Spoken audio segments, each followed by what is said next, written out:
And I think it's really important that we don't overstate the case and that we admit that there are cracks and fissures in all of these corporate structures, and sometimes when a corporation is concentrating on one particular project, they look the other way and all kinds of interesting things happen in the corner. It is the case in every period of history where injustice based on falsehoods, based on taking away the right and freedoms of people to live and survive with dignity, that eventually, when you call a bluff, the tables turn. So ultimately, we end up with the question, what should be done? How are we going to solve the problems that the film lays out? And at this point, we have a transition in the film, and we move into addressing that question. And basically try to offer a number of, we talk to a number of activists who are doing various things, but we don't in the film really come up with sort of, here's the grand plan, here's the blueprint. What we do is we try to look at some stories that suggest that through different means, people are finding ways to challenge corporate power, to protect public interest, whether it's Mr. Kerrigan and his efforts in Honduras in terms of challenging sweatshops, Bandana Shiva, Michael Moore. But it's kind of it's an unstructured ending. It's kind of saying, well, here are things that are going on. We can be optimistic that it's possible to challenge corporate power, that we can do something, that we're not simply victims, we're not powerless to do something, and that we should do something. In the book, I am more prescriptive in how I conclude. And partly that, I think, is because of the differences between the two media of film and print. In film, it's almost as though the film is meant to speak for itself. The filmmakers, in a way, are kind of invisible. You don't really think about the filmmakers as much when you're watching a film. You don't really feel that you're having an engagement with them. Rather, you're having an engagement with the material that you're seeing on the screen. And in that context, a highly prescriptive kind of ending, an ending that says, here's what we should do, really doesn't work. It doesn't work aesthetically, and it doesn't work very well intellectually. In a book, on the other hand, the expectations of a reader, I think, are quite different than the expectations of an audience member in a film. Because in a book, there's more of an expectation of being engaged with a particular individual, the author of the book. That you're actually having a discussion, or at least you're taking in the views of this individual, and you're responding back to them. There aren't sort of other characters that take up the person's imagination. The person's very conscious of the author. And so in a book, there is a greater sense, I think, of expectation on the part of a reader that the author is going to tell the reader something, that the author is going to make a commitment at the end, that it's not going to be simply, we need to do something about all these problems of corporate power, but it's going to be, here's what I think we need to do.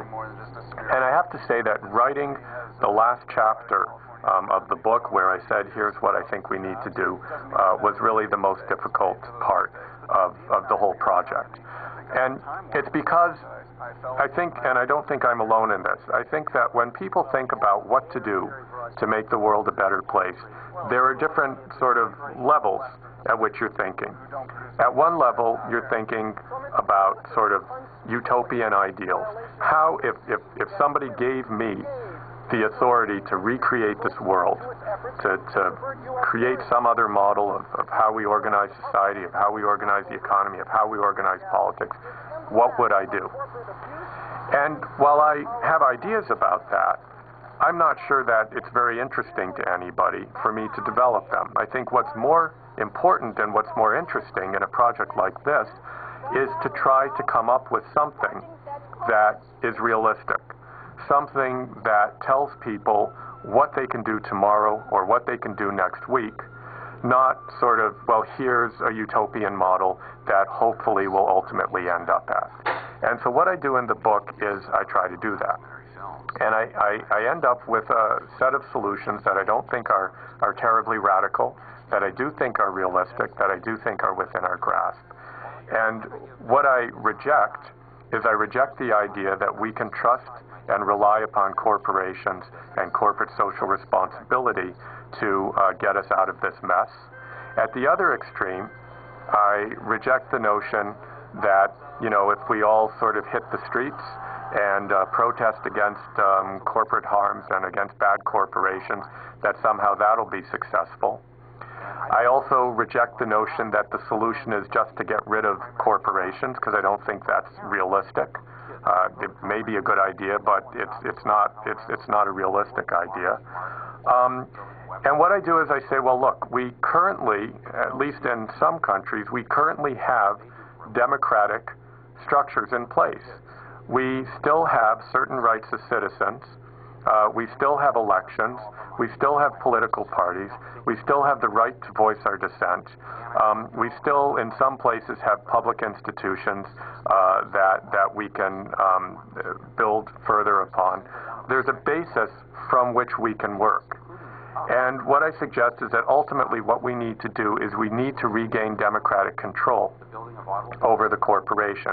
Corporation, after all, is nothing more and nothing less than an institution of our own creation. It's created by the governments that we've elected, that we've put in place. And we need to take responsibility as citizens, and we need to create better regimes for protecting the public interest. We need to revitalize the public regulatory system. We need to revitalize the public sphere. We need to reverse trends like deregulation and like privatization that are giving corporations more freedom and more authority over our lives. We need to be much more vigilant about the mergers of corporations, about acquisitions, about corporations growing into these huge entities that are impossible to control. We need to refashion our international institutions like the WTO, like the IMF, like the World Bank, so that they're not driven purely by this neoliberal ideology of free trade, but that they promote fair trade, that they promote fair labor standards, that they promote strong environmental standards. We need to think about refurbishing the enforcement mechanisms that are in place for public interest protections, like ensuring that agencies that have the responsibility to enforce environmental standards, ensuring that those agencies are well staffed, ensuring that they're well funded, ensuring that we avoid what's often referred to as the revolving door, where the people who are sitting on those agencies are former heads of corporations, and there's this sort of revolving door between the agencies and the corporations that leads to what one economist has referred to as agency capture, that the agency is no longer operating independently, but is basically doing the work and the bidding of the industry it's supposed to be independently regulating. So there are many things that we can do to make much better and much more effective the system of democratic regulatory constraints that we've created to protect public interests from corporate harms. Another idea I suggest is to think seriously about the precautionary principle, a principle that says that we should restrict certain kinds of activities, like, say, junk food or various kinds of environmental emissions, even if we don't have absolutely knockdown conclusions, scientific conclusions that say that those things cause harm. If there's a reasonable apprehension that they cause harm, that should be enough to legislate against them. Currently in the United States, Canada, the United Kingdom, the standard is you don't legislate against something unless you can prove scientifically it causes harm. In Europe, there tends to be a more precautionary approach. In Europe, there's a greater acceptance of the idea that you can legislate against something and restrict it if there's a reasonable apprehension that it might cause harm. So there are all of these things that I believe can be done that's within our grasp to do. While we're doing those things, we have to continue activating as citizens, hitting the streets, protesting, joining non-governmental organizations, doing what we can where we can to effect our power as citizens to bring about change. Because ultimately, no dominant system survives the disgruntlement of the people. And when you look at history, what you see is one system that seems inviolable and that seems omnipotent, one system after another falling, being humbled by the march of history. I mean, we no longer have the Roman Empire, we no longer have the Egyptian Empire, we don't have much of the communist regime left. The church, the monarchy have all fallen, become much less powerful than they once were. And what tends to happen is at exactly the point where these dominant institutions seem most impenetrable, where they seem most powerful, and where they seem most omnipotent, that's the point where they're most vulnerable. Because what happens time and time again in history, it's at the point where the leaders in those regimes believe in the omnipotence of their own power, that they forget that they actually have to command the respect, the acquiescence, and the loyalty of the people they're governing. And it's at that point, and I think this explains the fall of the Berlin Wall, it's at that point that people start to become agitated, that people start to activate themselves as citizens, that they start to demand change, and it's quite incredible how quickly change happens once the population, once the public has lost its faith in the regime. And it's hard to know where we are on the timeline of the corporations or corporate capitalism's rise and demise. But suffice it to say that over the last 5, 6, 10 years or so, what we've seen is an increasing arrogance in the corporate world. We've seen an increasing power and sense of omnipotence in the corporate world, and at the same time, we've seen an increasing agitation among the citizenry, and I don't believe it's just the people who are in the streets protesting against corporations. I think it's sort of people in middle America, people in middle Canada who feel they're being ill-served in terms of losing the security they once had as employees, in terms of feeling that they're not getting the products and services that they need. I think there's a general disgruntlement, and when you have a general disgruntlement like that, I think change soon follows. And while I'm not going to sit here and predict the sort of fall of corporate capitalism, I think that we're probably moving into a period where there's going to be a much greater demand from citizens of their governments to take a much more robust approach to providing various kinds of public services, to rolling back the privatization and deregulation trends, and to taking a much stronger approach in protecting people and the environment from corporations. An organization of people committed to a purpose, and the purpose is doing no harm. I see a company that has severed the umbilical cord to earth for its raw materials, taking raw materials that have already been extracted and using them over and over again. And you know, of course, business people have a role to play in this too. It's very nice to see Ray Anderson and to see the leadership that he provides to the business community. And I have to say that my experience in going around, for some reason, this film and the book have developed a quite substantial audience in the business community. We have been well reviewed in the Wall Street Journal, The Economist magazine, Wired, Fast Company. The book got a good review in the Harvard Business Review.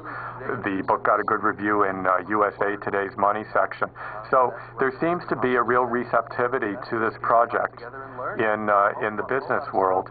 And I attribute that to the fact that people in the business world are aware that the system isn't working. And I think they're even a little bit scared. I was talking to a group of CEOs recently in a particular industry, and they were very receptive to my message. Basically, what I was telling them is that they should be worried. They should be worried because they are pushing the envelope of greed too far, and people are onto them. And what came through in the discussion afterwards is they are worried. They do think that something needs to be done, and they seem to be taking a much more conciliatory kind of approach than I would have expected 10 years ago, that they see there are problems, they believe something needs to be done, they understand that they're part of the problem, they want to be part of the solution, and I think this is great. I mean, I think it's fantastic that business people want to do something, but again, I don't think it's enough. I think ultimately we as citizens have to require them. We have to create rules. We have to create principles for what they can do in their capacity as corporate leaders. We can't simply trust them. As nice as they may sound and as good as their ideas are, ultimately the corporation as an institution is an institution that can't be trusted. It's not set up to be trusted. It's set up to do one thing, which it does very well, and that is exploit nature and exploit people in order to extract profit, in order to serve the financial interests of the people who own the corporation. The institution was never created to be accountable to the public at large. It was never created to deliver the public good. That's not what it does. And again, if there's one thing that I want people to take away from this film and to take away from the book, it's a realistic idea of what the corporation is about, and to lose the idea that the public relations industry has been so good at selling people that these are benevolent institutions that can be trusted to be their friends, to be good citizens, and ultimately to deliver the public good and make the world a better place. Sometimes it surprises me how effective you can actually be. After we beat the Gap, I'd walk past these Gap stores and I look at them and I think, my God, there's like 2,000 of these stores across the country. Look at all that concrete. Look at the glass. Look at all the staff people. Look at all the clothing. Look at that power. You can still reach these companies. You can still have an effect. I guess this is as close as we get to a happy ending. I mean, maybe happy ending is the wrong word to describe the ending of the film. I mean, this is very inspiring, the Cochabamba story. It's a story about people rising up and actually challenging the corporatization of something essential to them, namely water. It's an inspiring story.